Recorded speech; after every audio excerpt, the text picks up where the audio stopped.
নৱম শ্ৰেণীৰ ছাত্ৰীয়ে নিজৰ বিয়াৰ প্ৰস্তাৱ প্ৰত্যাখ্যান কৰি লাভ কৰিলে বঁটা।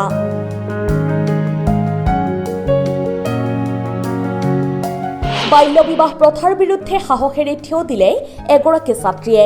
নিজৰ বিবাহ প্ৰত্যাখ্যান কৰি সাহসিকতা বঁটা লাভ কৰিবলৈ সক্ষম হৈছে ছাৰ্জিনা আহমেদ নামৰ এইগৰাকী নৱম শ্ৰেণীৰ ছাত্ৰীয়ে।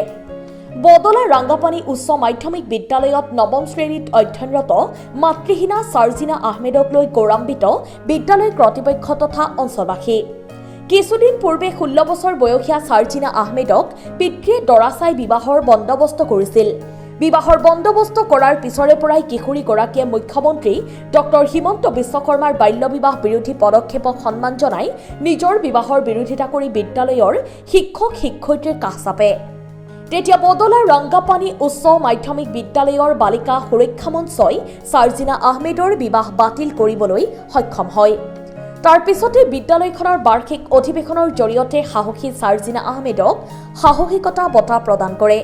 এই ঘটনাৰ পিছতেই চৰ্চালৈ আহে সাহসী কন্যা ছাৰ্জিনা আহমেদ। ছাৰ্জিনা আহমেদক সুন্তলী টোপামাৰী সাংবাদিক সন্থাৰ সভাপতি আবুল হাছেমে সাহসিকতা বঁটাৰে সন্মানিত কৰাৰ লগতে বালিকা সুৰক্ষা মঞ্চই মানপত্ৰ প্ৰদান কৰে। বালিকা সুৰক্ষা মঞ্চ পৰিচালনা কৰা শিক্ষক দীপক ৰাভাই ছাৰ্জিনা আহমেদৰ সাহসিকতাৰ শলাগ লোৱাৰ উপৰিও অতি দৰিদ্ৰ পৰিয়ালৰ তথা মাতৃহীনা ছাৰ্জিনা আহমেদৰ পঢ়াৰ বাবে চৰকাৰক এককালীন সাহায্য প্ৰদানৰ দাবী জনায়।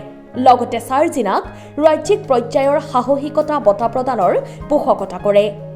মই ক'ব বিচাৰিছো যে ঘৰৰ পৰা মোক বিয়া দিব বিচাৰিলে মাক দেউতাকে ক'লে যে মই এনে ভাল ল'ৰা দেখিছো তোমাক বিয়া দি দিওঁ। মই ক'লো যে নহয়, এতিয়া বিয়া নহওক, কাৰণ মোৰ পঢ়িব লাগিব আৰু বহুতো কাম আছে মোৰ। এতিয়া বিয়া হয় কিয় হ'ব আৰু নিজৰে ক্ষতি। গতিকে মই ক'ব বিচাৰিছো আৰু শিক্ষকসকলকো ক'লো যে ছাৰ মোক ঘৰৰ পৰা বিয়া দিব বিচাৰিছে, মই এতিয়া বিয়া নহওক। সিহঁতক কৈছিলো যে মই বিয়া নহওক, তাও কিবা কৰি কৈছে যে নহয় হ'ব লাগিব। তেনেহলে মই ক'লো যে নহয় এতিয়াই নহওক। ছাৰসকলকো ক'লো, ছাৰসকলেও ক'লে যে ঠিক আছে মই তোমাক হেল্প কৰিম। এনেকে কৈ মাক দেউতাকক ক'লে যে এতিয়া বিয়া দিব নালাগে, সেইটো কথা কৈ বিয়াটো কেঞ্চেল কৰি দিলে।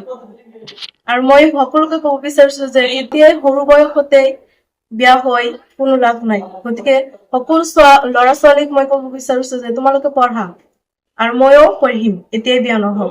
আমি আচলতে বদলা ৰাংগাপানী উচ্চ মাধ্যমিক বিদ্যালয়ৰ ফালৰ পৰা আমি 2018 চনৰ পৰাই আপোচনামা নামৰ এখন ফৰ্ম প্ৰডাক্ট কৰি পেলাই আমি গাৰ্জেনৰ পৰা এটা চহী লোৱাৰ ব্যৱস্থা কৰিছিলো, যাৰ দ্বাৰা আমি বাল্য বিবাহ বন্ধ কৰিব পাৰিম বুলি। আৰু এই ক্ষেত্ৰত আমি এতিয়া 50% ছাকচেছো হৈছো। কিন্তু কিছু ল'ৰা ছোৱালী ধৰক নিজে ভাল হৈ বিয়া হৈ যায়, সেইখিনি ক্ষেত্ৰত ধৰক আমি গাৰ্জেনে বা আমি একো কৰিব পৰা ব্যৱস্থা ল'ব পৰা নাছিলো। কিন্তু ৰিচেণ্টলি আমাৰ ছাৰ্জিনা আহমেদ নামৰ এইগৰাকী ছোৱালী নৱম শ্ৰেণীৰ ছাত্ৰী, তাইৰ 16 বছৰ বয়স। আৰু এই 15 নৱেম্বৰ তাৰিখে আমাৰ মাজত আহি পেলাই এটা পৰিৱেশ ক্ৰিয়েট কৰিলে আহি, যিটো পৰিৱেশত আমি সঁচাই আমি গৌৰৱান্বিত যে তাইক ঘৰৰ পৰা বিয়া দিব বিচাৰিছে। তাইৰ একো মাক নাই, দেউতাকে আছে। যি নহওক তাই ঘৰৰ পৰা বিয়া দিব বিচৰা কণ্ডিশ্যনটোত তাই আহি আমাৰ সহায় বিচাৰিলে যে বিয়াখন কিবাকে বন্ধ কৰিব পাৰি নেকি। তো আমি স্কুলৰ ফালৰ পৰা স্কুল কৰ্তৃপক্ষ আৰু এনেকে 2 সমাজৰ মানুহ লৈ দেউতাকক বুজাই বলাই এই বিয়াখন বন্ধ কৰিব পাৰিছো।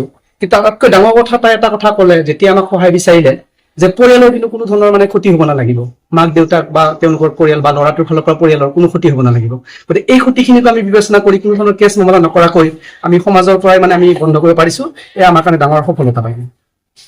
সমৰ্থন জনাম হিমন্ত বিশ্ব শৰ্মা দেৱৰ যিখিনি সফলতা, আৰু ইয়াত যে আমি ধৰক এটলিষ্ট কিবা এটা পাৰ্চেণ্ট হলে আমি তেওঁক আমি সহায় কৰিব পাৰিছো এই ক্ষেত্ৰত, বা আজি ছাৰ্জিনা আহমেদে আমাৰ মাজত আগবাঢ়ি আহিছে। আৰু এয়া আচলতে এক সাহসৰ প্ৰতীক, হাজাৰ হাজাৰ ছোৱালীৰ কাৰণে এক আদৰ্শ হৈ ৰব। যি এই আদৰ্শ বৃক্ষ ৰোপণ কৰিব পাৰিছে, এয়া চিৰযুগমীয়া হৈ থাকিব আৰু হাজাৰজনী ছোৱালী নিশ্চয় আগবাঢ়ি আহিব। এইখিনিতে আকৌ আমাৰ এটা আহ্বান এনেকুৱা ধৰণৰ থাকিব যে আচলতে খুব দুৰ্গম অঞ্চলৰ পৰা তাইখিনি সাহসিকতা দেখাইছে আমাৰ মাজত। আমাৰ বিদ্যালয়খনো এখন দুৰ্গম অঞ্চলত, য'ত আমাৰ বিদ্যালয়ৰ আপোনালোকে পৰিৱেশটো চালে গম পাব, য'ত বাউণ্ডাৰী এটাৰ অভাৱ হৈ আছে। আৰু এই ছাৰ্জিনা আহমেদক অন্ততঃ চৰকাৰৰ ফালৰ পৰা এটা সাহসিকতা বঁটাৰ আমি দাবী জনাম। আৰু ইন ফিউচাৰ তাইৰ পঢ়াৰ সুবিধাখিনি আমাক কৰি দিয়ক তাইৰ কাৰণে। বিশেষকৈ যিহেতু মাক নাই, দেউতাক একজন খুব কৰ্মী পৰিশ্ৰম কৰা মানুহ, গতিকে তাইক যাতে এটা সুবিধা কৰি দিয়ে, আমি তাৰ বাবে আমি ডক্টৰ হিমন্ত বিশ্ব শৰ্মাৰ ওচৰত আহ্বান জনাম। চমৰীয়াৰ পৰা ৰেজাউল হাছানৰ ৰিপৰ্ট, অসম টাইম। ঘৰত আনন্দ আৰু সম্পৰ্কৰ চমক বজাই ৰাখিবলৈ জৰুৰী হৈছে সকলো আনন্দময় মুহূৰ্তত মৰমৰ উপহাৰ দিয়াটো। সেইবাবে মধুশ্ৰী জুৱেলাৰ্ছে আনিছে সকলো ৰঙীন ক্ষণৰ বাবে বিশেষ গহনা। হীৰাৰে হওক, সোণৰে হওক বা ৰূপৰে হওক, শ্ৰেষ্ঠ ডিজাইনছ আৰু হলমাৰ্কযুক্ত গহনাই ৰাখে সম্পৰ্কক নিখুঁত। তেনেহ'লে আজিয়ে আনক আনন্দ মধুশ্ৰী জুৱেলাৰ্ছৰ সৈতে। যোগাযোগ কৰক 7002800341 নাইবা ভিজিট কৰক LNB ৰোড, নলবাৰী, অসম।